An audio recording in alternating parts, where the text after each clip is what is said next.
Hello everyone, welcome back to our channel. Today we are going to discuss about expiry trade plan in both Bank Nifty and Nifty. This is Bank Nifty on 15 minutes time frame. Now we can see over here Bank Nifty is in the range of 43,500 level to 42,600 level, almost 900 points range.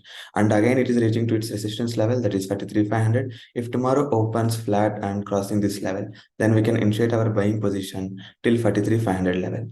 And again, if we see any negative scenario over here, it immediately, not after halting, then we can plan for selling side trade till 43,300 to 43,200 level first. Or else, after opening small gap up, it is started to halt over here. Then we have to wait till afternoon for a breakout. After that, we can plan a small trade till 43,800 also, which is almost 250 to 300 points. And one more scenario in Bank Nifty is selling side.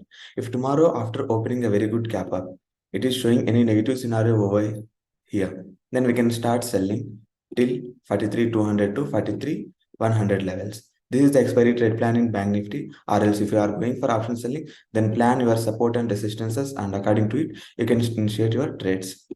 Let's move to Nifty. This is Nifty on 15 minutes time frame. In Nifty also we can see a range of 18,250. 18,350 level to 18,200 level. And again it is halting in this range. If tomorrow opens flat and halting over in this region only, then we can wait for a breakout. After this breakout, we can initiate our trade till 18,380 to 18,400 so.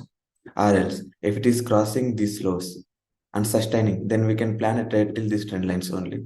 For going for aggressive selling, we need to wait till this breakdown, which is 18,200 level, and sustaining below this in 1 hour time frame.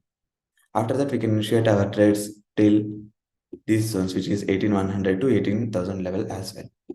This is the expiry trade plan in both Bank Nifty and Nifty. Now we can see in Fin Nifty as well. This is Fin Nifty on 15 minutes time frame. Again, it is halting at the resistance level only. After opening flat, if it crossing this level and sustaining over here, then we can plan a small trade till 19,400 level. Or else for selling side trade, there is no much gap. If we see any touching to this trend line, then again we can see small bounce back. So what we can plan is after touching to this trend line, again we can initiate our bullish side trades. This is a plan in Fin Nifty as well. I hope you got the points. Plan your trades based on the levels and keep trading and take care. Thank you.